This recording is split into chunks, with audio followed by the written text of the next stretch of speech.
Welcome to Democracy Now!, democracynow.org, the War and Peace Report. I'm Amy Goodman. In the Gaza Strip, at least 11 Palestinians were killed and 40 others wounded today when Israeli forces bombed al-Mawasi, an area sheltering displaced families near Gaza's southern city of Rafah. Separately, Gaza's Civil Defense Agency said 3 of its medics were killed and a dozen others wounded by Israeli airstrikes as they search for survivors of Israel's assault on the Burej refugee camp. The attack on medical workers came as Israeli authorities continue to bar many Palestinians from leaving Gaza to seek medical treatment. This is Kamela Abu Quaik, mother to 5-year-old Fayez, who urgently needs treatment for cancer after lumps spread throughout his body. On Thursday, the boy finally granted permission to leave Gaza for treatment in Egypt, but his parents were not allowed to travel with him. Why is there suffering like this? Are people's hearts blind? Are they blind or deaf that they don't hear or see? Have they lost their feelings? Is it okay for them to see us suffering like this? Do they not feel for these children? Malnourishment, lack of food, no capabilities, no treatments, no medication. There's no milk, there's nothing. There's nothing. Do they want to kill us slowly? Why? The Biden administration's defending the pace of its arms shipments to Israel after Prime Minister Benjamin Netanyahu accused the U.S. of slow-rolling military assistance. This week, the White House boasted it supplied Israel with $6.5 billion in military aid since last October. The disclosure came as senior U.S. officials held talks with an Israel delegation headed by Israeli Defense Minister Yoav Gallant, who on Wednesday told reporters in Washington, D.C., Israel's prepared to bomb Lebanon, quote, back to the Stone Age, unquote, unless Hezbollah halts cross-border attacks. On Wednesday, Gallant was confronted by a peace activist with Code Pink after meeting with key members of Congress on Capitol Hill.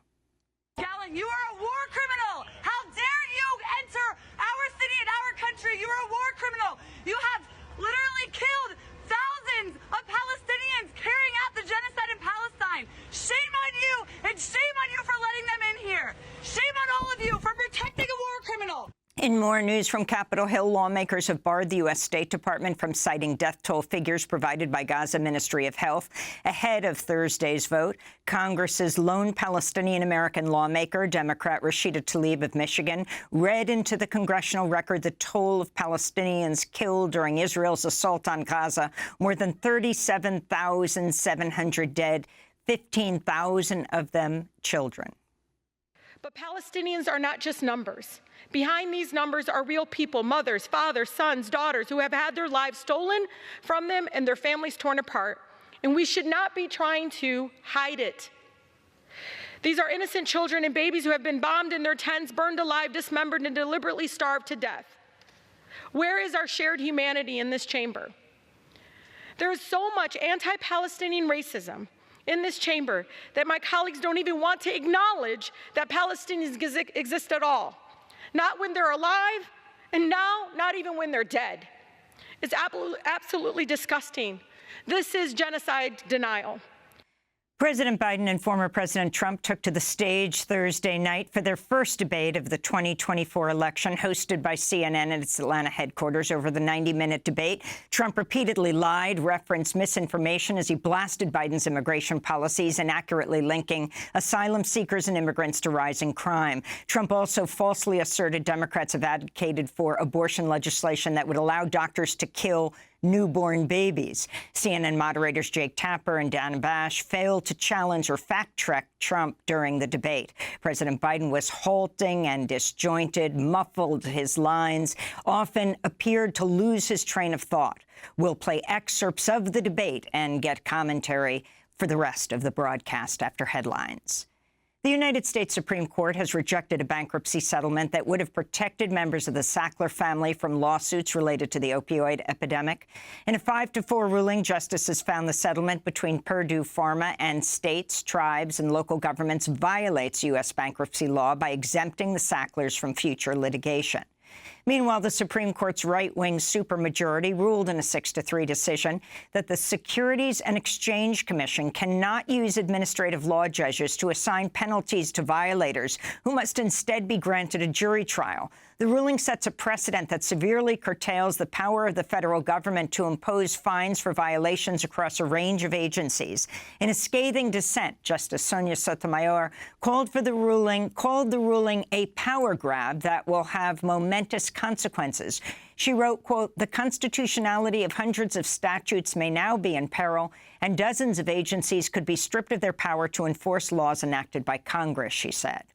Also on Thursday, justices voted 5-4 to block the Environmental Protection Agency's Good Neighbor Plan, which allows the EPA to regulate air pollution that drifts across state lines.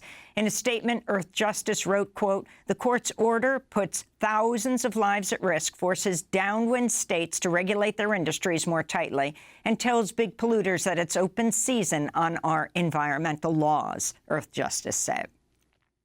In Texas, the former Uvalde Schools police chief and another former officer have been indicted over their role in the botched response to the 2022 massacre at Robb Elementary School. Pete Arredondo, the former Uvalde Schools police chief, and Adrian Gonzalez, a former officer, were charged Thursday with multiple counts of felony child endangerment and abandonment. Arredondo was fired 3 months after the mass shooting. 376 law enforcement officers responded to the mass shooting that day, but it took 77 minutes, well over an hour, for anyone to enter the classroom where the gunman was slaughtering children. 19 children were killed, as well as 2 teachers. Polls have opened in Iran, where voters will select a new president 1 month after Ebrahim Raisi died in a helicopter crash. There are 4 candidates on the ballot, all of them men qualified to run by Iran's Guardian Council. Some polls suggest voter turnout could be at a record low, below 50%, with voters still reeling from violent crackdown and widespread anti-government protests in 2022. The European Union's agreed to a long-term security agreement with Ukraine to provide military, financial, diplomatic, and humanitarian assistance. Ukrainian President Volodymyr Zelensky signed the deal Thursday during a visit to Brussels, where he met with European leaders Charles Michel and Ursula von der Leyen.